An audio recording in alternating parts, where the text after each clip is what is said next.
Olá pessoal, eu sou Enki Mingroni, você está no canal Yoga Bhavani, Yoga Vida e Consciência, e nesse vídeo eu vou reagir aqui a um conteúdo produzido por uma professora, eu não sei o nome, me desculpa, e o tema do vídeo é Karma e Dharma, entenda as diferenças. Tá? Eu não sei o nome porque não tem realmente o nome, só tem o nome do canal aqui, chama Yoga Diária, tá?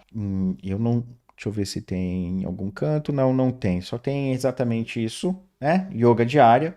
Então, nós vamos reagir a esse conteúdo e eu vou, na medida do possível, fazendo as intervenções como de costume, apresentando ali os meus contrapontos, tá bom? Lembro sempre que esses contrapontos é sobre o conteúdo e não sobre a pessoa. Ninguém aqui é dono da verdade, tá joia? Bora lá.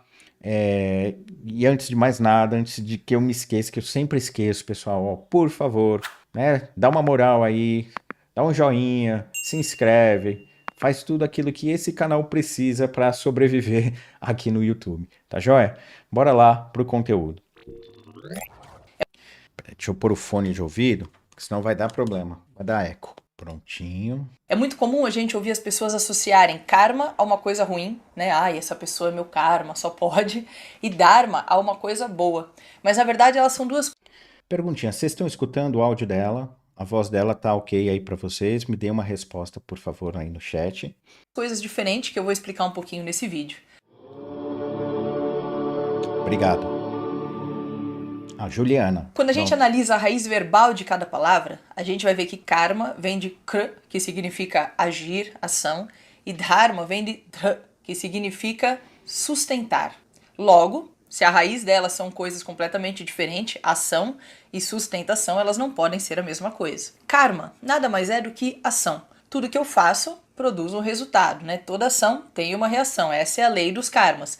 Cada ação que eu faço vai ter um resultado adequado ao tipo de ação que eu fiz. Então, karma não é algo negativo, ele é neutro. A ação é que vai variar entre ser boa e ruim. E o resultado, então, vai depender das minhas ações. E não só dessa vida, né? De outras também. A gente vai acumulando karmas que a gente precisa pagar. Vamos lá. A introdução dela a respeito das raízes verbais das palavras tá correta, né? Eu ampliaria ali o sentido do termo Dharma, né, da raiz Dri, porque você pode também utilizar a raiz Da para formar a palavra Dharma. Mesmo na raiz Dri, você encontra ali, como ela disse, o sentido de estabilidade, mas é uma estabilidade, como eu já falei em outros vídeos, né, uma estabilidade que remete a uma irradiação, né, que vai remeter, num exemplo que eu gosto de dar, como se fosse o Sol, que é algo estável, contínuo e ao mesmo tempo potente, que tem algo que irradia dele, ou seja, a sua luz, né? Daí a gente utilizar também essa raiz, Dri ou Dha, né, para formar a palavra Buda, ou iluminado, ou Buddhi, a luz da consciência, que também muitas vezes é traduzido como intelecto, tá? Aquilo que traz clareza sobre algo, aquilo que tem o potencial de revelar algo, tá? Não necessariamente intelecto nesse sentido, mas aquilo que tem o potencial de revelar algo, de trazer clareza. Isso seria Buddhi. Então, é só o que eu vou colocar aqui com relação à tradução do termo Dharma. E essa noção de que nós temos que pagar karma, ela tem um pouco de laço religioso, mas também faz parte do senso comum. Vamos ver o que a Juliana fala mais a respeito. Seu nascimento, ele é fruto de vidas passadas, de karmas passados, que vai decidir aonde eu vou nascer, nas condições que eu vou nascer, né, em que situação eu vou nascer, que tudo isso vai gerar uma vida diferente. É diferente uma pessoa que nasce lá na Somália e uma pessoa que nasce na Suíça. Com certeza ela vai ter experiências completamente diferentes. Os modelos das experiências podem ser diferentes, a experiência em si, não necessariamente. Né? Por conta das circunstâncias, dos locais, é claro que talvez o aparato externo da experiência de uma pessoa na Somália seja diferente de uma pessoa na Suíça, mas não necessariamente o núcleo da experiência, né, o caldo kármico, não necessariamente é diferente, tá?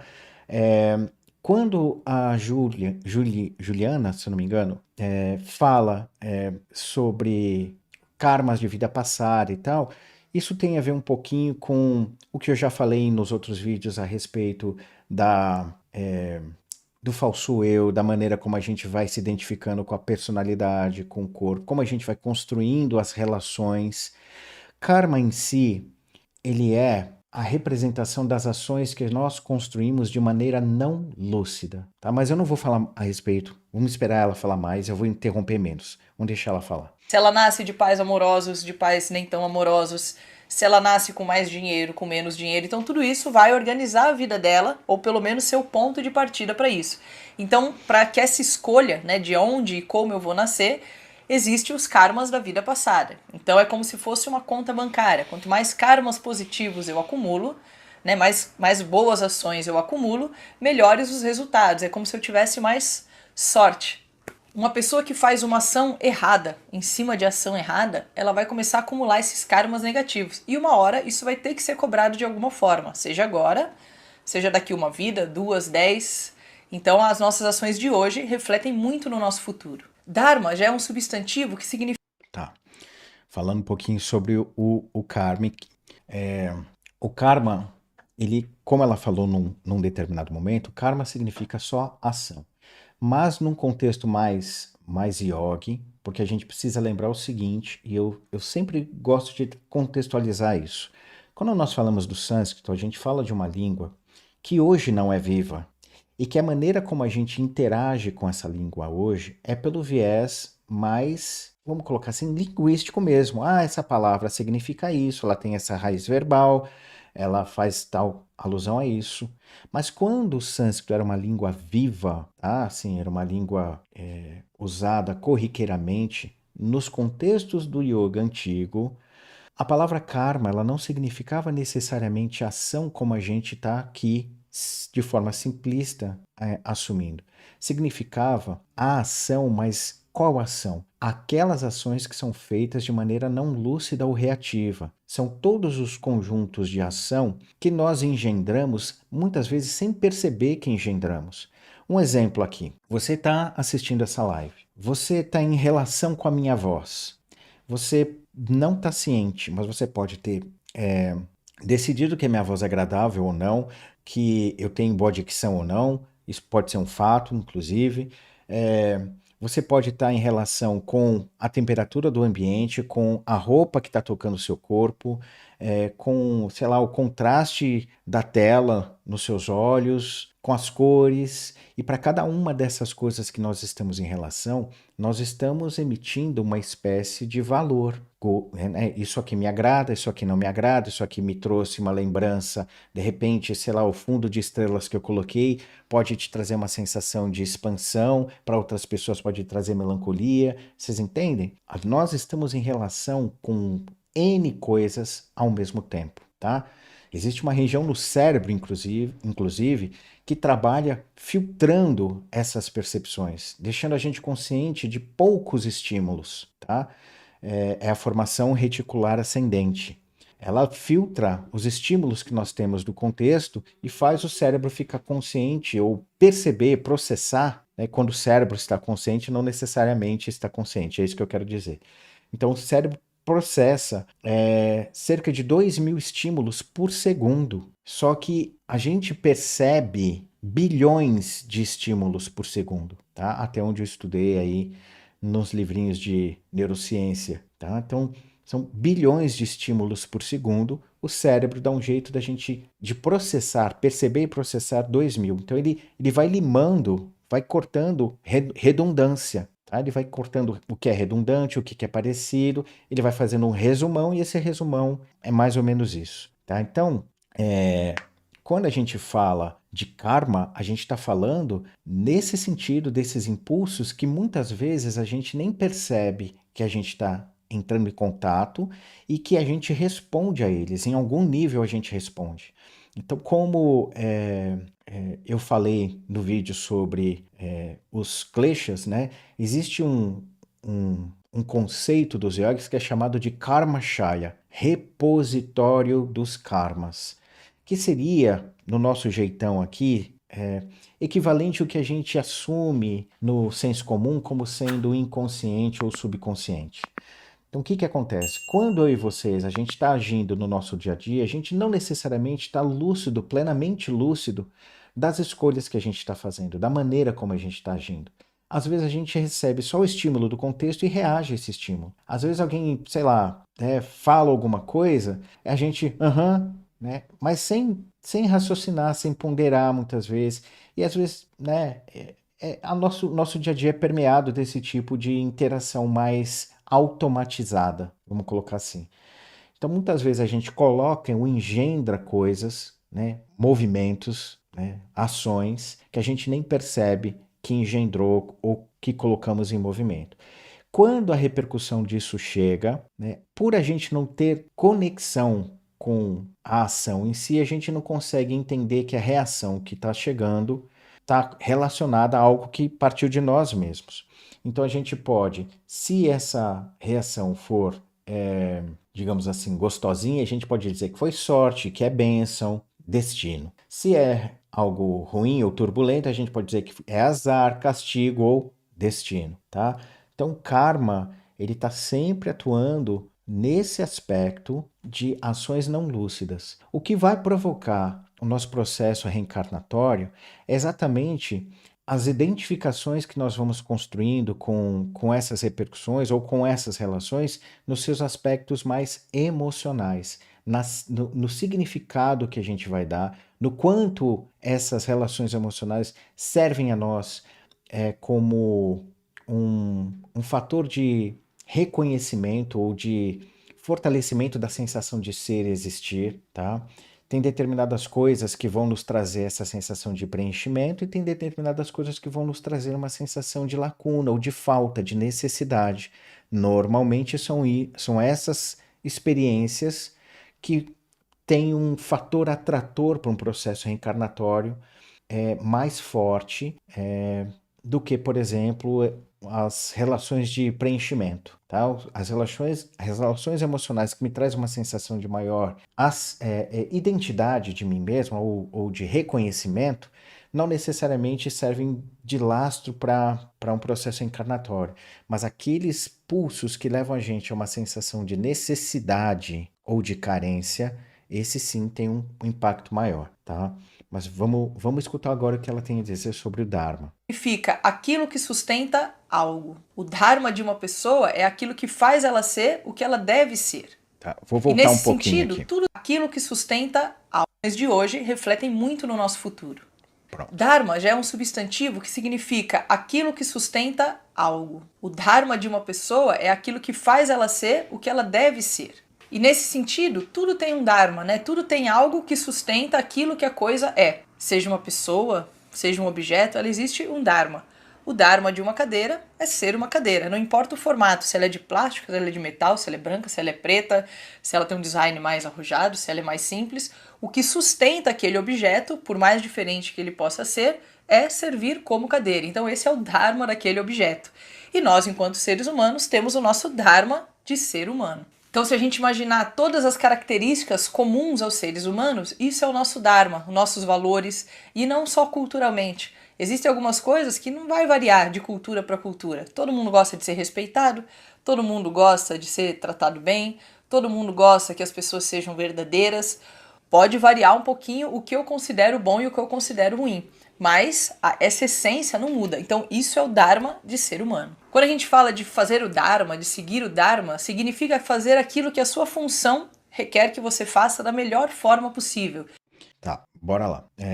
Pegando aquilo que ela falou sobre Dharma, não está errado, tá? Não está errado.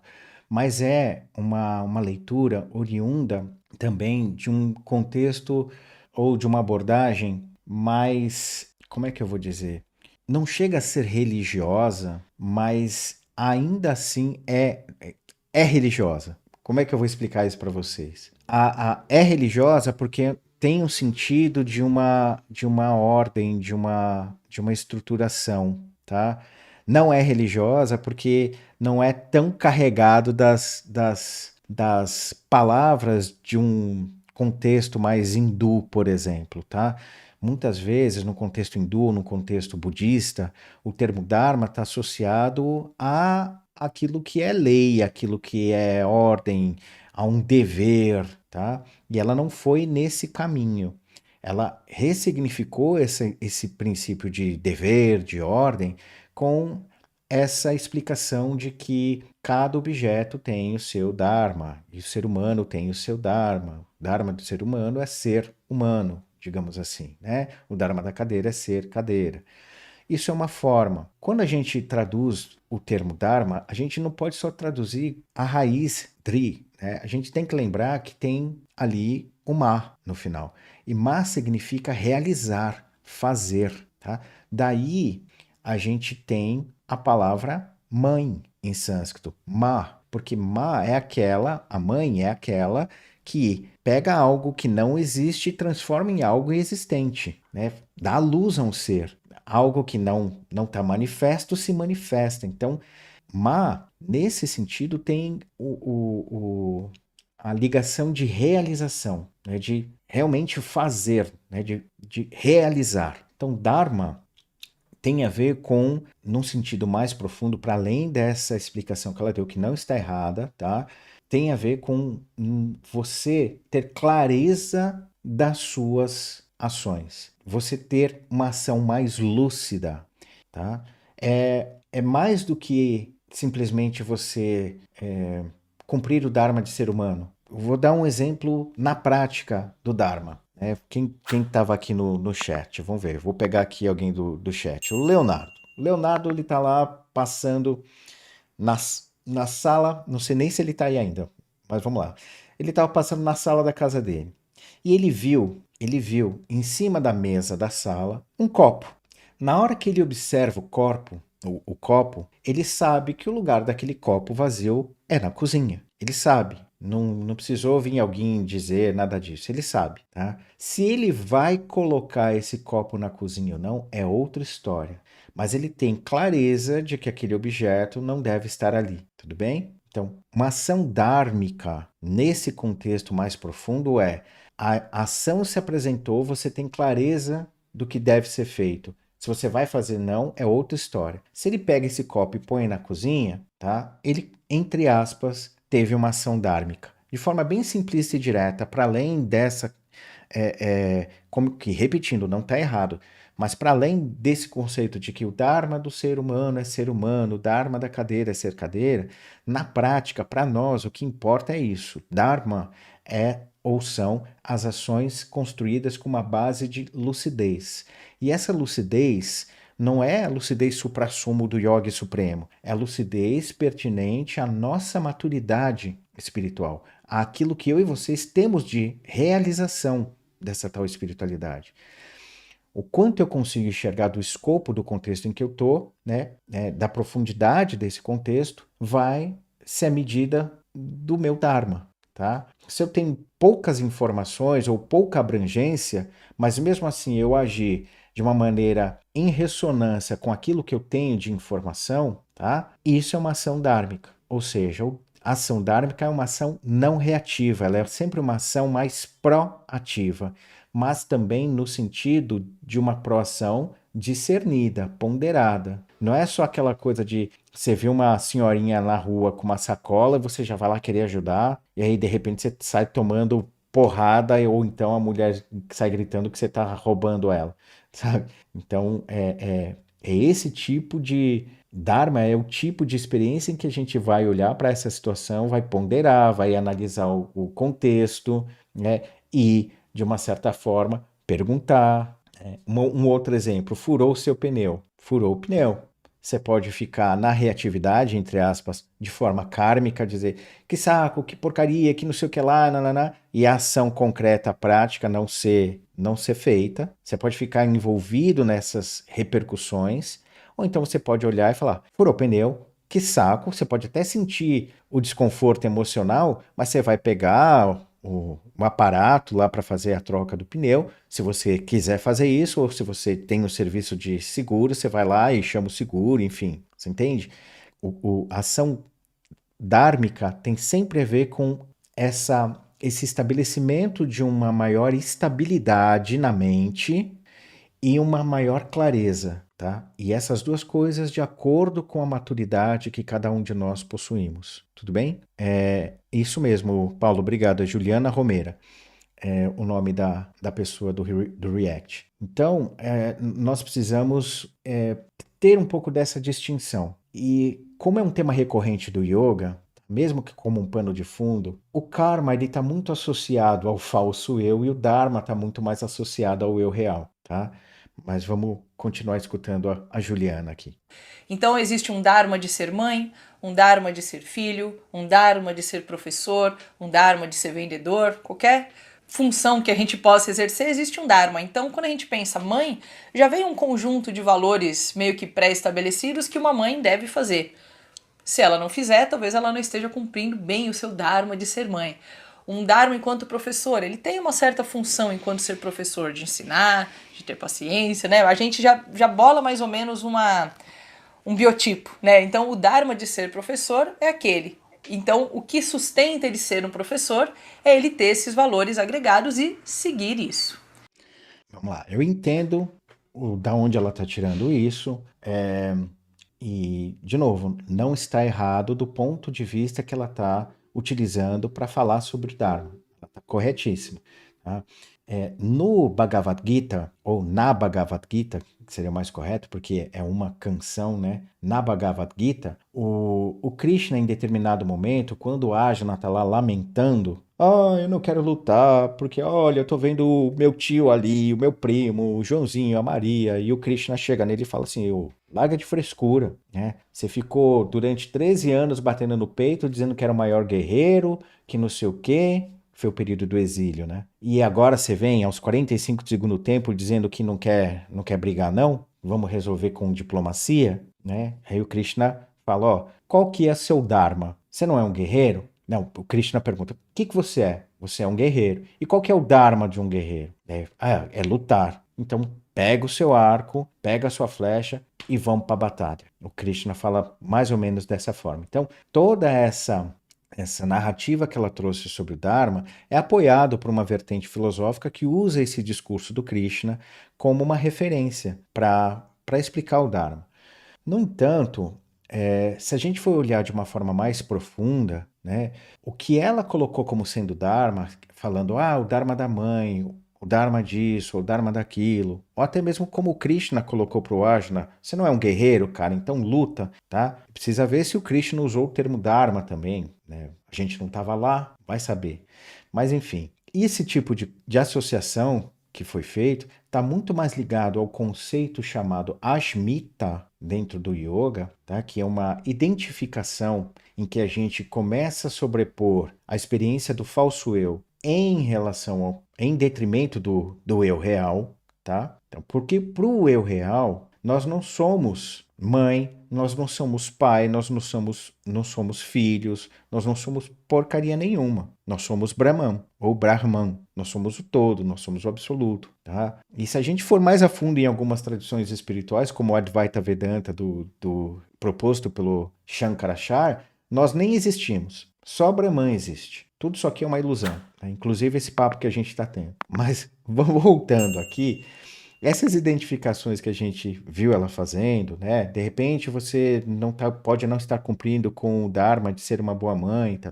Isso tem muito mais a ver com o conceito de Ashmita, né? Da gente começar a se identificar com o viés da personalidade do corpo. E aí é que eu digo que tem uma relação mais moral barra religiosa, mas não religiosa no sentido mais nuclear das religiões, tá? É um sentido mais atenuado. Por quê?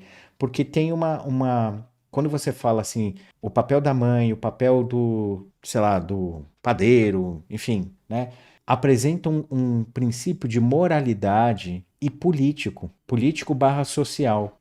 Por isso que eu digo que uma determinada vertente de pessoas vão trazer essa leitura com base naquela passagem do Krishna na Gita, na Bhagavad Gita, tá? Então, o contexto da Bhagavad Gita era um contexto em que se olhava, assim, a estruturação da sociedade, os valores, a relação de integridade, todas essas coisas são extremamente importantes, tá? mas num aspecto mais profundo, para além dessa dinâmica, né, o conceito do Dharma, ele não está ligado a atribuições de valores ou ao dever, tá? Isso é uma forma de utilizar o conceito que tem o seu valor dentro de uma aplicação, lembrando aí do contexto em que isso surgiu, lá na Bhagavad Gita. Depois esse contexto ele foi, digamos assim, sequestrado pelos movimentos religiosos, seja o hinduísmo e o budismo, e Dharma, inclusive, passou a ser sinônimo de religião, né? Do que é certo, do que se deve, como uma lei, tá? Como uma lei. E não dá para ir muito a fundo aqui, mas vamos lá. Eu vou tentar. Em um momento aqui do vídeo eu falei, olha, o karma ele está muito ligado ao falso eu e o Dharma está ligado ao eu real. O conceito do Dharma, ele vai emergir de um outro conceito. Ele é, digamos assim, uma repercussão de um outro conceito que é muito caro dentro da tradição do yoga, da Vedanta, por exemplo, que é o conceito da verdade. Rita. Rita. Essa verdade não é a verdade do não mentir, mas é a verdade no sentido. Como é que eu vou colocar isso? Num sentido também de uma certa integridade. Rita é traduzido como, em alguns casos, como a lei cósmica. Eu não gosto de usar essa tradução. Rita é uma das formas da gente entender o todo, o cosmo ou o universo. Existe uma classe de yogis, e isso também é um dos epítetos do Shiva, né? Um dos apelidos que se dá ao Shiva, chamado Ritambara. Ritambara, que é também no jainismo uma classe de monges. Tá? O que significa Ritambara? Aquele que é revestido, aquele que tenha na sua natureza as estrelas.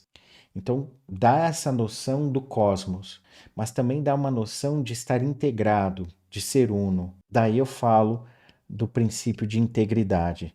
Então, o conceito do Dharma é como se for, que eu estou trazendo aqui, é como se fosse um desabrochar dessa experiência com Rita. Né? Lá no jainismo, Ritambara, né, é a classe de monges que andam nus. Eles andam peladões, porque eles são revestidos ou vestidos com as estrelas. Não tem roupa, tá? É um simbolismo, é claro, tá? Mas mostra só o tipo de abordagem que esses caras têm em relação ao conteúdo que é transmitido filosoficamente e na prática também lá no jainismo. Então, no conceito do Dharma, Rita tem a ver com essa noção de estar emaranhado ou de ser uno, né? Por isso que eu falo da integridade. Então, o Dharma, ele vai, para nós, de uma forma mais profunda, ele vai emergir como sendo esse processo ponderado, discernido, que é resultado de um exercício meu e seu, de uma constante busca por diminuir os espaços entre aquilo que eu penso, aquilo que eu sinto e aquilo que eu falo e faço. Quanto menor a distância entre tudo isso, maior a possibilidade do Dharma se estabelecer. Tá joia? Bora lá. Então isso é o Dharma. Então aqui a gente meio que já falou sobre dois Dharmas, né? Esse Dharma enquanto o que eu faço, qual é o meu papel nessa vida, e o Dharma enquanto ser humano, que são esses valores, né, intrínsecos a cada pessoa. Na verdade, não a cada pessoa, né? De todas as pessoas. Então, assim, falar a verdade, respeitar, não ser violento, ser uma pessoa correta, tudo isso está dentro do Dharma de ser humano. Então, baseado nesses valores, a gente pode ter ações dhármicas, que seguem o Dharma, e situações adármicas, né? A é um prefixo de negação, que significa não seguir o Dharma. Vocês entendem? Ó, ela tá explicando corretamente. Ela não tá certinho. Mas vocês conseguem perceber que existe um viés que, por mais que não pareça, ele é um viés, entre aspas, religioso, no sentido de dizer, olha, existe o certo, existe o errado, existe uma maneira correta e uma maneira errada, tá? O Dharma em si, ele transcende esses conceitos de certo e errado. Ele tem a ver com integridade, no sentido de você estar utilizando o potencial mais assertivo que a sua maturidade permite. Então, é uma experiência que não dá para a gente julgar. Se uma pessoa com uma maturidade, que tem um escopo de percepção da realidade, sei lá, X, e de outra pessoa um pouco mais amplo, aquela pessoa que tem um escopo X, ela pode, dentro daquilo que ela tem de ferramentas, discernir, ponderar e fazer uma ação. Para quem tem mais lucidez ou enxerga as coisas de uma forma mais ampla, a gente pode dizer, nossa, que ação mais burra, entre aspas, tacanha, tá? É claro que é só uma extrapolação, porque se a gente de fato tivesse mais sabedoria, a gente não ia julgar. Mas você entendeu o que eu quero dizer? De uma forma, a gente pode olhar aquela ação e vai falar, aquela ação ali é boba, é infantil. Mas para aquela pessoa, dentro do contexto que ela está usando toda a ferramenta dela, aquilo era o que dava, era o ápice. Então foi uma ação dármica. Por mais que para quem está de fora possa observar e falar, deu ruim ali, hein? Fez bobagem, tá? Deu para entender? Então assim, ela não explicou nada errado, ela está corretíssima na explicação dela. Só que o viés ainda é, de certa forma, religioso. E tá tudo bem, tá? Tá tudo bem. Como a Sônia colocou aqui no chat, deixa eu ver se eu consigo trazer o comentário dela aqui. Deixa eu ver se vai aparecer. Deixa eu ver se tá. Não, não apareceu. Mas enfim, a Sônia colocou: até o momento eu gostei da explanação que ela dá. Seguiria ela, pois tem clareza, discernimento na sua explicação. Agora sim, ó. Cadê? Vamos ver. Subiu? Subiu. Deixa eu. Pronto. Ah, não, ficou muito grande, não vai dar para mostrar mesmo, Sônia, desculpe. Você falou, ó. Eu seguiria o que ela coloca, porque tem clareza, discernimento na sua explicação. Diferente dos dois reacts anteriores que tem aqui no canal, que eu, Sônia, não seguiria com toda certeza. Que foram reacts que foram realmente difíceis de ser feito. Isso aqui, né, na gíria internet que a gente fala que isso aqui é uma alface, né? Não é um crack, é uma alface. Então nós estamos agora reagindo a uma alface, é algo que está sendo agradável. E a gente pensando em karmas, né, as ações, se eu fizer boas ações que são dármicas, produzem bons resultados. Más ações nada mais são do que atitudes adármicas que vão produzir esses maus resultados. Então as duas coisas, elas acabam se juntando de alguma forma. Afinal, a minha vida é baseada em ações e karmas. E quais serão esses karmas? Quem vai organizar tudo isso é o Dharma. Então a gente deve entender que cada pessoa e o seu Dharma vão ter um conjunto de ações que podem variar e ser boas para uma pessoa e más para outra. Se você pensar uma pessoa, né, um militar que foi para a guerra, matar talvez não seja adármico para ele naquela situação enquanto militar. Já eu, uma professora de yoga, matar é completamente adármico, né? Não tem nada a ver com o meu papel. Então a gente acaba assim, às vezes julgando muito as ações, mas a gente deve entender qual é o dharma daquela pessoa, né? Qual o conjunto de karmas que essa pessoa trouxe para essa vida e que ela precisa experimentar. Então, só para, né, deixar bem claro, assim, nesse finalzinho ficou, acho que evidente, né, esse viés mais determinista. Olha, se você chegou aqui, você tem uma missão, você tem um dever, você tem um propósito. É por isso que determinadas situações vão se apresentar. E dentro do yoga, de maneira geral, a noção do destino não existe, né? Tá? Não existe destino para o yogi, né? Não existe um sentido para a vida. O sentido da vida é o próprio viver. Tá? Mas a gente pode construir propósito. É outra história, que é diferente de uma missão, de um destino, de algo que nós estamos fadados. Tá? Tanto mesmo porque, como ela colocou aqui, de novo, estou dizendo, do ponto de vista da onde ela construiu, ela não está errada. Tá? É válido isso que ela está trazendo. Mas, para a gente entender que existe um determinismo aqui, que a gente precisa só ponderar sobre ele, o seguinte, ela falou, olha, eu como professora de yoga, seria adármico eu matar. E aí eu vou te dizer, com base nessa experiência, nessa explicação mais profunda do termo, né, eu vou dizer a vocês o seguinte, tá, e se ela tivesse numa situação em que, sei lá, o pai, a mãe ou qualquer outra pessoa estivesse num risco eminente de morte, numa agressão, tá? Ah, mas se ela for uma pessoa iluminada, ela vai ser pacifista. Gente, isso é idealismo, tá? Idealismo. Quando Jesus chegou lá no templo, viu os caras fazendo comércio, ele saiu quebrando tudo ali. O Ramakrishna, que foi um sábio que viveu no século XIX, finalzinho do século XIX, ele desencarna em 1886, ele costumava dizer, se você é chefe de família, ou seja, se você é casado, você tem que ter luxúria, senão não faz sentido. Você tem que ter tesão, senão não faz sentido.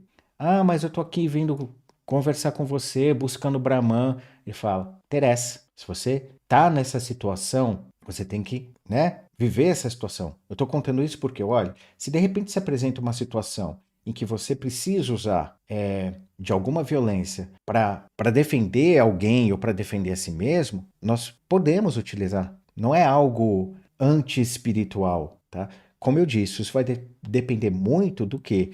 Do nível de integridade, de sabedoria, de maturidade que essa pessoa, numa situação dessa, vai ter. Se numa situação dessa, uma pessoa que tem abrangência, tem clareza dos processos, tem maturidade, ela olha e fala: tudo bem, não vou.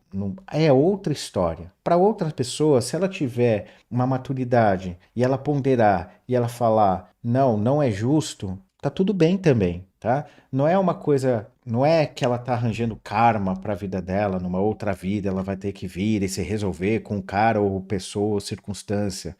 Não é assim que funciona. Mas eu não tenho como destrinchar isso agora. Não tenho. Então, que vivamos com um pouco menos de julgamentos e qualquer dúvida, qualquer sugestão, deixem aqui nos comentários que eu respondo para vocês. Namastê, Hariom, até o próximo vídeo. Legal, gostei. Vou ver se eu me inscrevo aqui no canal dela. Cadê? Eu vou me inscrever, não sei se eu tô inscrito. Vou me inscrever, pronto. Me inscrevi no canal dela. E deixa eu ver se eu acho aqui, pessoal, uma visão mais religiosa ainda para a gente falar a respeito disso. Me deem só mais 2 minutinhos. Só mais 2 minutinhos. Deixa eu colocar aqui. Achei. Essa aqui, pessoal, eu sei que vai ser mais complicadinho porque tá com a legenda. A pessoa fala em inglês, mas tem a legenda, tá? Peço paciência a vocês. Deixa eu colocar aqui. Vamos lá.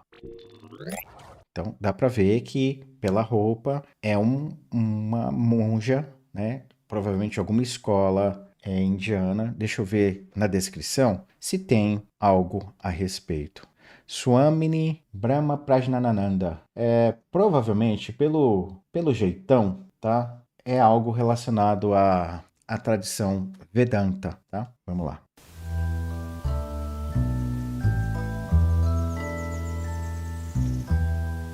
One of the things I find missing in modern psychology is the understanding of dharma. Dharma is not religion. Dharma is not being Hindu. Dharma can be explained in many ways. And we all know that voice of the conscience when we do the right thing. The right thing is when we don't hurt people. Dharma is based on common sense. And I found that understanding not very explicit in modern psychology. Because people would always ask the question, how do I know whether I'm doing the right thing or the wrong thing? If the person understands dharma, there won't be so much confusion. So dharma can be loosely translated as a set of values that we uphold. Dharma does not lie in books and universities of the world. Although there may be books written about dharma, dharma is kept alive by people. Without people, there is no dharma. So very simply put, when I play the different roles I have with sincerity and my fullest contribution, then I am upholding dharma. When I uphold dharma, dharma upholds me, dharma protects me. So, let's say in my relationship with my partner, if I live with honesty, loyalty, trust and sharing, then I am upholding my dharma. As a professional, when I live my life and that role again with sincerity, with a certain amount of hard work, with my fullest contribution, then I am upholding dharma. When I fulfill my responsibilities towards another person, then that person's rights get met. So as a father, if I fulfill my responsibility towards my son, then the rights of my son, they are met, they are fulfilled. So in olden times we see a lot of that people focused more on what they could do to contribute rather than always focusing on what they can get. Many research studies across the world say that the one thing that matters to people when they are dying is the fact that they have made a difference to other people, that they have made a difference in other people's lives. Making a difference in other people's lives could be your family, could be your community, could be your friends, could be your work, means living a life of dharma. Bora lá. Você viu que não há quer dizer, as palavras são diferentes, tal, mas a essência do que ela está trazendo não é diferente do que a Juliana trouxe, né? E é por isso que eu falei, olha, tem traços de religiosidade aí. E é muito interessante ver a monja falando, porque, pelo menos para mim, aqui está ficando bem evidente, uma estruturação do Dharma como sendo o regulador social, né? Olha, se todo mundo fizer seu Dharma, não vai ter problema. E essa última fala, quer dizer, teve um outro ponto que eu até anotei aqui, que ela falou, né? Quem cumpre o Dharma não machuca os outros. Não necessariamente, porque a gente não tem como controlar a reação dos outros das nossas ações. Às vezes, a gente pode estar agindo de uma maneira íntegra, a gente pode estar agindo de uma maneira lúcida, a gente pode estar agindo de uma maneira dármica, vamos colocar dessa forma, e isso causa uma repercussão no outro que a gente não tem controle, né? Não nos cabe. A maneira como o outro vai receber a relação ou os impactos da relação que a gente está desenvolvendo, cabe ao outro. Sri Ramakrishna, né, que eu falei dele há pouco, ele costumava passar para a gente o seguinte, né, o exercício do Asti Basti Priya, um dos ensinamentos dele. Asti significa isso para todas as relações, com pessoas, com coisas, de nós conosco. Ele dizia assim, ó, pratica Asti Basti Priya. O que é Asti? Asti é permitir, Basti é existir e Priya é respeitar. Então o que isso significa na prática? Ó, vamos pegar uma relação entre duas pessoas. Se você já vai iniciar esse processo da relação, pressupondo que a pessoa é XYZ, se você já projeta sobre ela um monte de coisas, você não permite o outro. Você não permite o outro. Se você não permite o outro não vai revelar-se, existir de fato. Se o outro não existe ou não se revela, né, não tem respeito, não tem priya, né? Priya a gente chamaria de carinho, mas na prática, para nós entendermos aqui, é respeito. Então, o Ramakrishna pedia para os discípulos olharem sempre sobre esse viés. Não só as relações que a gente constrói conosco, mas com os outros, com os objetos, né? Assim, não projeta sobre nem uma caneta um pressuposto. Enxerga a caneta como ela é. Porque na hora que você vai estar se relacionando com a caneta, você vai perceber, vai ter a oportunidade de perceber o que de fato ela é. A realidade dela vai emergir. E aí a sua relação com ela não vai ser de dependência emocional, vai ser lúcida, vai ser libertária, vai ser de respeito, tá? Então, quando a gente fala do Dharma como sendo uma ferramenta que vai levar a gente a não causar mal aos outros, se a gente não causar mal aos outros uma ação dármica, isso é inadequado. Não vou dizer que é errado, mas é inadequado, tá? Não, é inadequado. E, enfim, no mais, eu queria que a gente escutasse ela para a gente começar a entender o que eu quero dizer como um discurso religioso. Porque ele começa a atribuir a algum conceito, nesse caso Dharma, um valor de regulação, muitas vezes moral, por mais que se diga que não, mas muitas vezes moral. Living a life of values, bringing different values into our everyday behavior. I don't have to look for a special day or a special time to live a value. So the value of honesty, if it is flowing in my life, then it will protect me. And Vamos lá. Aqui, ela coloca, assim como eu coloquei, né, a importância da integridade. No entanto, o que eu quero trazer como um contraponto é essa ideia de que eu estar fazendo algo, esse algo vai me proteger, isso é uma abordagem religiosa. Porque na prática isso a gente pode fazer uma leitura, né, que é a leitura que muitos espiritualistas fazem, e religiosos também, de que Deus me protege, de que os amparadores me protegem. Eu já escutei muito isso. Porque se você fizer seu trabalho de energia, você vai conseguir ampliar a sua proteção, e aí vai proteger até os seus familiares. E não é assim que funciona. Na prática, não é isso que acontece.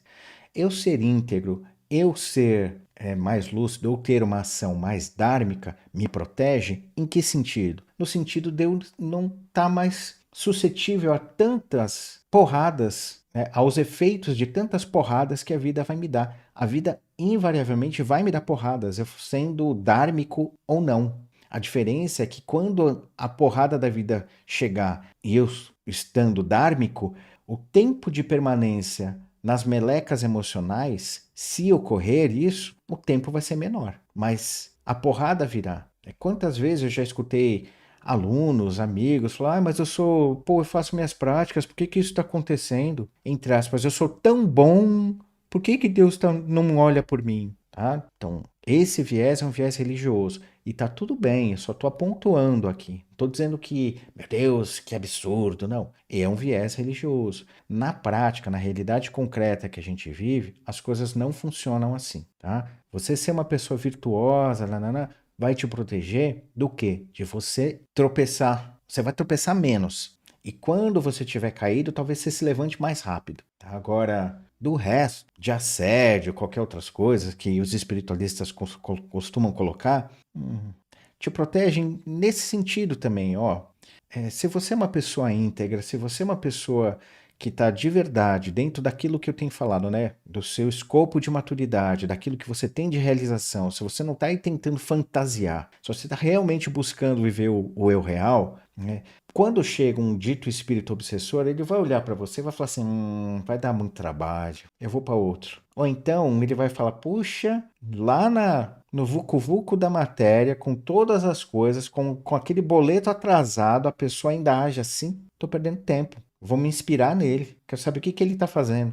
Uma coisa que eu sempre falei para os meus alunos, de duas uma, ou o cara cai fora, o obsessor, obsessora, ou eles vão embora, ou eles mudam. Ou a gente, né? É claro que assim, isso que eu estou falando, com todo o discernimento e pé no chão, nós vamos tropeçar, nós não somos infalíveis, mas no geral, sustentar um processo de integridade, sermos mais dármicos, vai nos proteger nesse nível. Não necessariamente que eu estou fazendo ação dármica, como a Ju colocou no vídeo dela, né?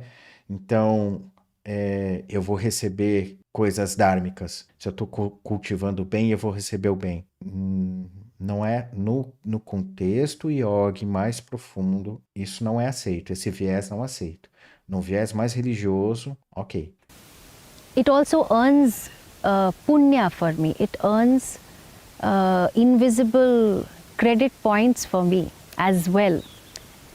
So we find that a lot of people who do good, they will get many results as a result of that. So we try to live a life of dharma because we have a need to do the right thing. Just like we have a need for love and belonging, a need for independence, a need for power and achievement. We have a need for dharma. Modern psychology does not talk about this need. It's more about your thoughts, your emotions, your desires, your ambitions, etc., etc. But just like the trees that we see in the background, they are following their dharma. They are coexisting with each other. They are not trampling and then saying that, oh, I am not going to allow you to grow, or I am going to take away all the water that you have taken. They all coexist. Depende. Se tiver uma trepadeira do lado de uma dessas árvores, ela vai entrar num processo de sugar a água e vai matar a outra. Por isso que eu estou dizendo, discernimento, discernimento, discernimento. Receive whatever is to be received from the entire cosmos, and they coexist. They allow each other to live. They live well and they also let live. And a lot of dharma is not about being religious. It's about living a good life of values, because I don't want to be hurt, and I know that the other person doesn't want to be hurt. Even a mosquito is like that. If a mosquito were to sit on my hand, and if I wave my hand, the mosquito doesn't want to be hurt. So if we just follow this one principle, that I will do whatever I can to not hurt another person, it will be a great contribution to the family, it will be a great contribution to the society and to the world. Vamos lá. Com todo respeito à monja, existe um princípio no yoga que o Patanjali coloca como como a primeira ferramenta para o exercício do equilíbrio. Então, depois que o Patanjali vai falar sobre os kleshas, como a gente viu num dos últimos vídeos aí, ele vai falar sobre os yamas e sobre os niyamas. Yama tem sido traduzido como controle, mas a tradução mais profunda assim, seria algo como construção de equilíbrio, né? Ou mais diretamente ainda seria algo como fazer acontecer, né? Se impulsionar para a realização. Yama também é um dos nomes que se dá ao que comumente se chama de Deus da morte lá no hinduísmo, mas a tradução mais correta seria algo como Deus da justiça e remete à questão do equilíbrio e tal. Então, a primeira ferramenta desse yama é ahimsa. Ahimsa a gente traduz como não violência, tá? Ok. Mas lembra que eu expliquei em alguns vídeos que esse prefixo a, muitas vezes, no contexto espiritual yoga, ele pode assumir um sentido não apenas de uma negação, mas de uma correção, de um direcionamento para algo ou algum lugar, tá? Nesse caso aqui do ahimsa, esse A, ele direciona a gente para nós mesmos, num primeiro momento, tá? Porque a palavra ahimsa, ela pode ser decupada, né, separada como a e himsa como sendo violência, mas você também tem o que vem de um sentido de eu, de um sentido de interno, daí vem aham, né? Soham, eu sou, né? Entende? Então, quando a gente pega ahimsa, o sentido mais proeminente da palavra é não violência de si para si, consigo mesmo. Tá? Um exemplo.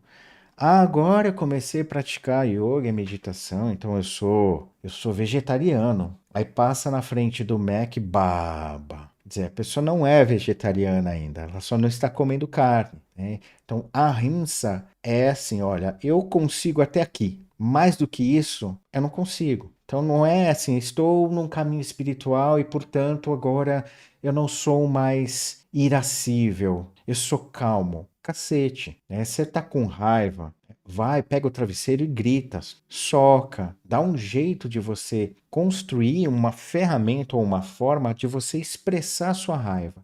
Não necessariamente nessa gritaria ou nessa violência, mas talvez se colocando de uma maneira mais contundente ou mais assertiva em determinadas situações, né? Transformar esse pulso em pulso dármico, ok? Falando de uma maneira bem simplista aqui. Então, ok, é bem interessante, é louvável a gente não agredir os outros. Mais do que isso, a gente não agredir a si mesmo. Não por um viés egoísta, mas porque a gente precisa proteger o foco. E eu sei que pode ser meio paradoxal.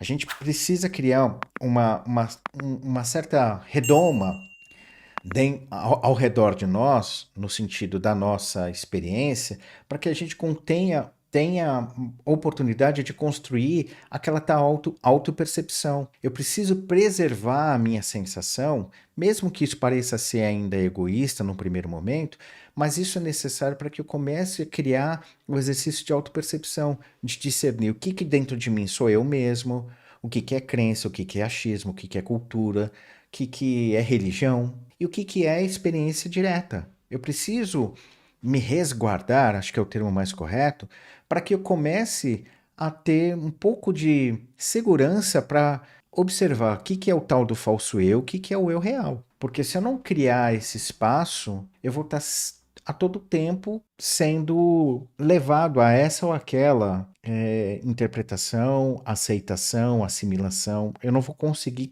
construir essa, esse espaço, né?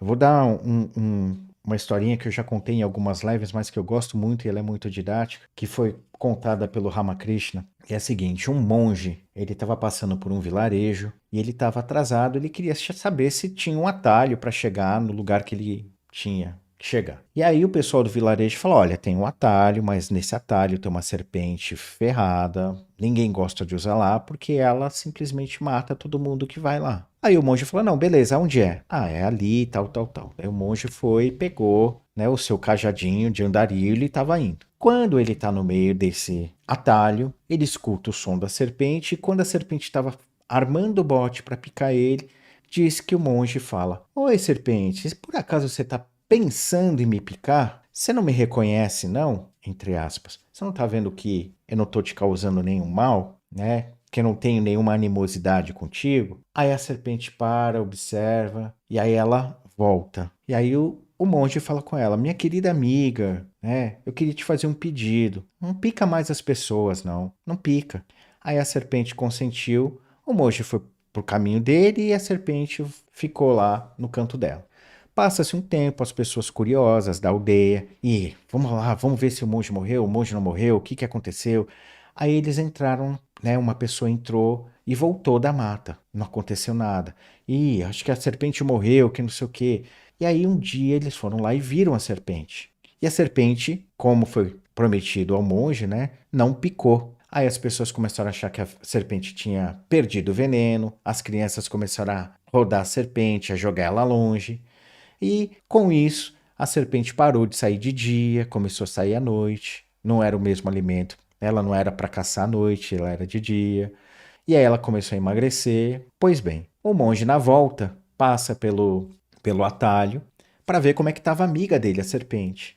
Aí ele chega lá de dia, não acha a serpente, fica preocupado, tal. Espera anoitecer, a serpente aparece.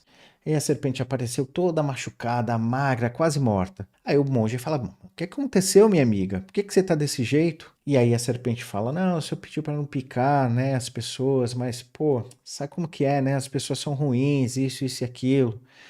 E aí o monge olha para ela e fala, sua idiota, eu te proibi, né, eu te pedi para não picar os outros, mas eu não te proibi de mostrar os dentes, de silvar, né? Conclusão dessa historinha, nós precisamos demarcar um território, entre aspas, criar uma região de respeito. Eu não preciso agredir ninguém, mas eu preciso dizer, opa, daqui você não passa, aqui é o meu limite, né? Através dessa construção de um espaço interno, vamos colocar assim, onde a gente vai ter segurança para se experimentar espiritualmente, né? É necessário.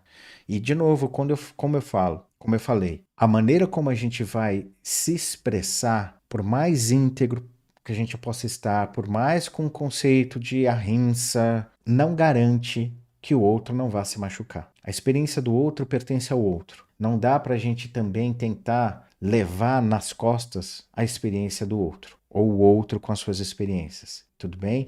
E isso não é uma visão egoísta, mas é uma visão realista, tá? Quando Krishna, Jesus ou qualquer outro grande mestre esteve presente no meio das pessoas, o que eles fizeram, né? E o Krishna deixa isso muito claro quando ele fala com Arjuna. Quando ele termina a Bhagavad Gita, ele fala o seguinte, ó: eu te entreguei a lâmpada do conhecimento. O que você vai fazer com isso é problema seu. Não é responsabilidade minha. Então, quando a gente fala, não, que esses caras resgataram milhares de pessoas quando eles estavam encarrados, pode ser, não duvido.